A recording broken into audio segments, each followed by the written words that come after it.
Okay, maintenance on your machines is critical.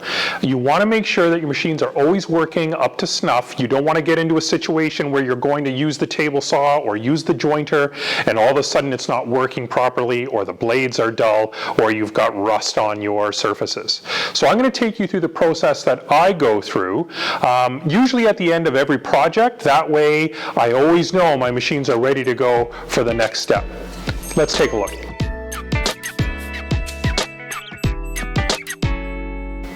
Okay, first things first, unplug your machine, okay? If you're not using the machine for its intended use, unplug it when you're messing around with the blade or tidying up or making adjustments. Safety first always. So my first step in maintenance, of course, is to get rid of any of the sawdust that I've created during the last process. So I prefer to use a vacuum and remove the dust as opposed to using compressed air. Compressed air basically just shoots the dust all over your shop, and you have to remember that there's moisture in dust particles, and when those dust particles settle onto your surfaces, you get rust. So the best thing to do is get rid of them completely.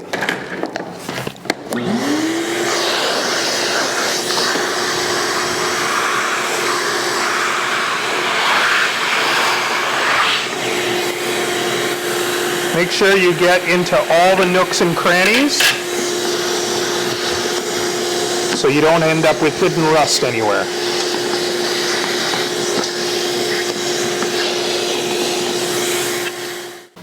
Okay, so once you're done with the vacuuming, next thing I'm going to address is rust. Now, rust never sleeps, and so the reality is that from time to time you're going to get rust.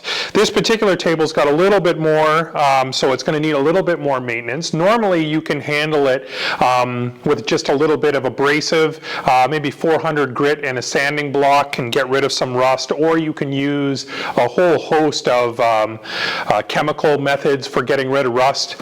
Personally, in this case here, where we've got like a fair amount of rust in some spots here, what I'm going to do is I'm just going to use a sheet sander with some 400 grit wet dry paper, something silicon carbide that's good for metal, and that's going to make short work of this.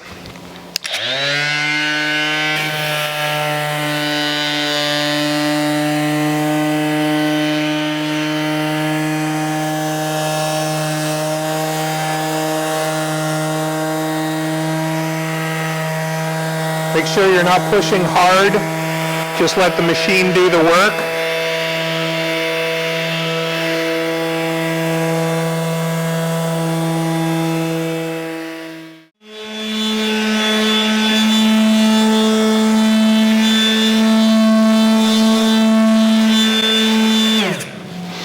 All right, once you're happy with the rust removal, the next step is going to be just take a little bit of shop towel, and we're just going to wipe off any of the debris. You can see here we've got a little bit of metal and rust that's coming up. So we're just going to wipe the table down. And then once we're done wiping this down, the next step is going to be a bit of protection. All right, now that we've got the top nice and cleaned up, now what we're going to do is put a little bit of protective coating on there. This is some T9 from Bow Shield. This stuff's fantastic. It says on the can to spray it and then you can just leave it, but that leaves for me a little bit too much material behind. So what I like to do is I like to spray it down and then wipe off the excess with a cloth, and that'll give you a nice slick surface without much waxy buildup.